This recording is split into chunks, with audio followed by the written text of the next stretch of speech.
Hello and welcome to crack academy. My name Shashank Roy और आज का एक आर्टिकल ये आपके इंटरनेशनल रिलेशन से रिलेटेड है।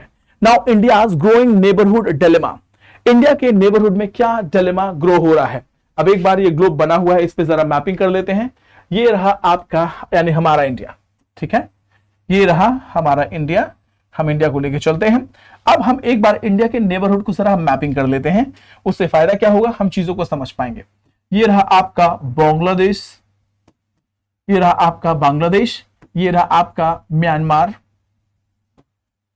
ये रहा आपका श्रीलंका, ये रहा आपका मालदीव्स, उसके बाद से आपका आया पाकिस्तान, फिर अफगानिस्तान थोड़ा दूर हो जाता है लेकिन फिर भी लिख लेते हैं, ठीक है। उसके बाद से इधर चाइना, इधर नेपाल और यहां पे भूटान। आप इसको जरा अच्छे तरीके से समझें। इंडिया के neighbourhood first policy, India always follows India's neighbourhood first policy.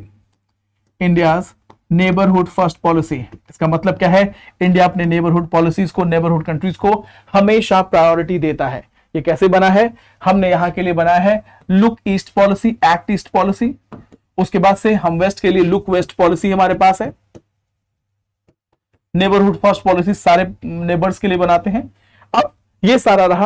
अब क्वेश्चन ये है कि इंडिया के नेबरहुड में जितनी भी कंट्री हैं, अगर वहां पे किसी भी तरीके की इंस्टेबिलिटी है तो उसका स्पिल ओवर इफेक्ट इंडिया पे पड़ेगा। नाउ इंडिया का ग्रोइंग नेबरहुड डिलेमा क्या है, यानी इंडिया का कंफ्यूजन क्या है अपने नेबरहुड कंट्रीज को लेके। चलिए शुरू करते हैं आज का इंडिया नेबरहुड डिलेमा। सबसे पहले challenges faced by India.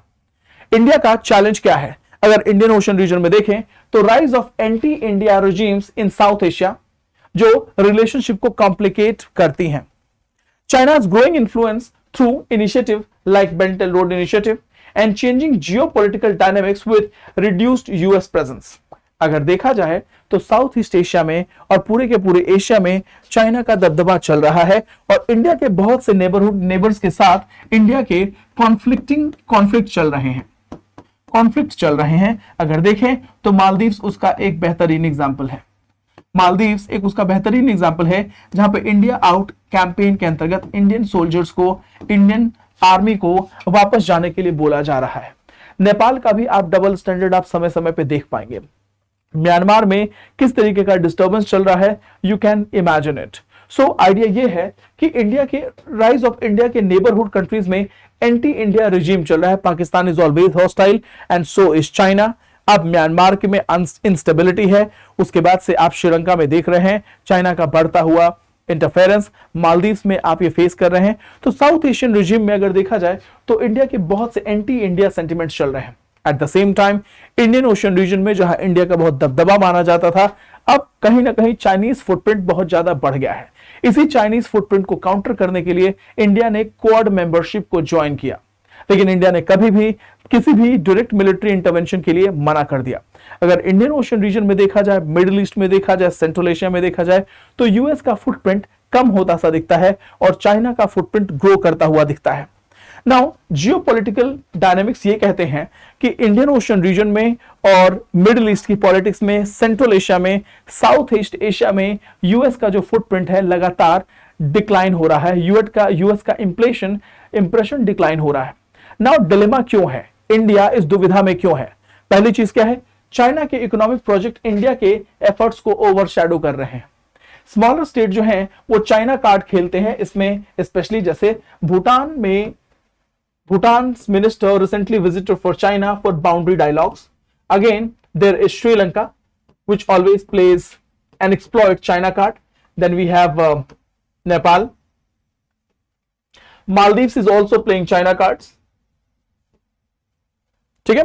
India's normative approach versus China's non-normative stance. India ने हमेशा ह्यूमैनिटीज को बहुत ही सपोर्ट किया है। ह्यूमैनिटेरियन एफर्ट्स में बहुत ज्यादा इंडिया इन्वॉल्व रहता है। चाइना ने अपनी चेक बुक डिप्लोमेसी का यूज किया है और मैसिव लेवल पे इंफ्रास्ट्रक्चर के नाम पे डुअल पर्पस इंफ्रास्ट्रक्चर डेवलप किए हैं इंडिया के चारों ओर। सिक्योरिटी एनालिस्ट का मानना है कि ये चाइना की स्ट्रिंग्स एंड पर्ल्स थ्योरी है, जिसके अंतर्गत इंडिया को चाइना स्ट्रैंगुलेट करना चाहता है और इन्हीं सारी चीजों को लेके India is in dilemma. Now India's policy stance and assumption. Status quo bias in dealing with regional politics. mistaken belief in South Asia's alignment without Pakistan, and overestimation of cultural ties as an advantage. ठीक, इन तीनों चीजों को हम बहुत अच्छे से, बहुत ही critical analysis किया है। पहला क्या है, status quo bias in dealing with regional policies. Regional politics की अगर बात बोलेंगे, so we go for status quo bias. Status quo bias का मतलब क्या है कि जो चीजें जैसे चल रही हैं वैसे चलते रहने देना चाहिए। Now we need to go and initiate dialogue. अगर गालवान वैली के बाद आपने सी जिनपिंग के साथ 3 साल अगर बात नहीं करी है तो इससे कोई सोल्यूशन नहीं निकलने वाला है। Status quo must be change, और उसके लिए diplomacy is the best tool. उसके अलावा पाकिस्तान, जब हम एशिया के अलाइनमेंट की हम बात बोलेंगे, साउथ एशिया के अलाइनमेंट की बात बोलेंगे, तो पाकिस्तान के बिना कंप्लीट नहीं हो सकता। नाउ डिप्लोमेसी की एक सबसे बड़ी बात क्या है कि किसी भी कंडीशन में you can not lose hope. You can not lose hope every time, no matter what. आप जितनी बड़ी कंट्री है आपकी रिस्पॉन्सिबिलिटी उतनी ही बढ़ती चली जाती है। तो अगर हम साउथ एशिया में अपने आप को इंटीग्रेट करना चाहते हैं तो that is not possible without aligning your interest and priorities along with the priorities and interest of Pakistan. आप अगर day by day, Pakistan is your immediate neighbour और चाइना का ऑल वेदर फ्रेंड है। So if you offend Pakistan, you are offending China. If you are offending China, you are offending Pakistan. और दोनों ही north west frontier में हमेशा के लिए इंडिया के लिए डुअल सिक्योरिटी थ्रेट है ना। ओवर एस्टिमेशन की अगर बात बोले तो कल्चरल टाई को इंडिया हमेशा बड़ा ओवर एस्टिमेट करता है कि India Myanmar maintained cultural relationships in time immemorial. India Sri Lanka और इंडिया इंडोनेशिया और India Cambodia, India Vietnam share cultural relationship, Hindi चीनी भाई भाई और ये और वो। लेकिन ये कल्चरल रिलेशंस जो हैं इकोनॉमिक रिलेशंस के सामने छोटे पड़ जाते हैं। What China does, China never talks about cultural relations. China cultural relation को बहुत ज्यादा वेटेज नहीं देता। चाइना सिर्फ और सिर्फ इकोनॉमिक रिलेशंस बनाता है, एंड दैट्स द रीजन किसी भी कंट्री के लिए इकोनॉमिक रिलेशन ज्यादा प्रायोरिटी रखते हैं बजाय इसके कि कल्चरल मूरिंग्स को आप ध्यान दें। Now recommendation for India, India कैसे इन सारे डिलेमा से, इन दुविधाओं से बाहर आ सकता है। Acknowledge the changed balance of power in south Asia. South Asia में जो पावर बैलेंस है वो बिल्कुल चेंज हो चुका है और उसको एक्सेप्ट करना पड़ेगा। We have to accept. Then involve external actors to counterbalance China's influence.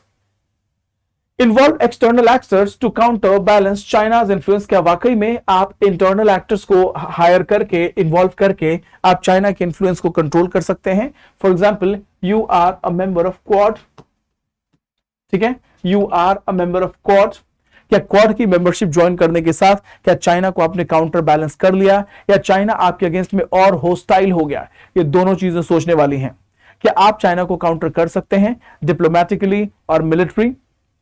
Next is adopt flexible diplomacy engaging multiple actors. So at this point in time हमने अपना स्टैंड ले लिया है। We will not speak to the country till the time boundary dispute is not resolve. जब तक boundary dispute resolve नहीं होगा तब तक हम इसको नहीं मानेंगे, हम कोई भी बात नहीं करेंगे। This is not diplomacy. We need to go for flexible diplomacy. Hard diplomacy और हार्शनेस का कोई मैच नहीं है। You have to be flexible, you have to change your stand as and when is required without losing your principle. But कहीं ऐसा ना हो कि अपने हार्ड स्टैंड के चलते you are losing much more than what you might have expected. Address the shortage of diplomats for effective foreign policy, और effective और skilled foreign policy के लिए हमें diplomats के concern को जो है handle करना होगा। Future challenges क्या आने वाले हैं हमारे पास? Future challenges हैं diplomatic personnel shortage इंडिया के global role को impact करता है। Flexibility and proactive engagement बहुत जरूरी है। Dialogue is must come what may। सबसे अच्छी बात क्या की गई कि मिस्टर मोइजू के प्रेसिडेंट बनने के बाद से इंडिया आउट कैंपेन के बाद भी गवर्नमेंट ऑफ इंडिया ने मिस्टर किरण रिजिजू को वहां भेजा डिग्नेटरी के तौर पे।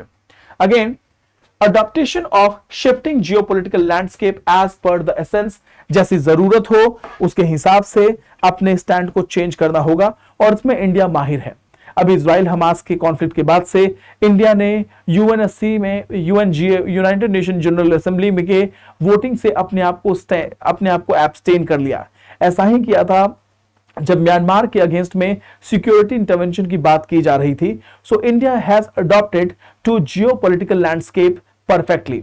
अब देखना है कि इंडिया को फिर से नए सिरे से अपने डिप्लोमेटिक स्टाइल को ओवरहॉल करना पड़ेगा। स्टेटस क्वो बायस को लेके अगर हम चलेंगे तो शायद डिप्लोमेटिकली फेल हो जाएंगे।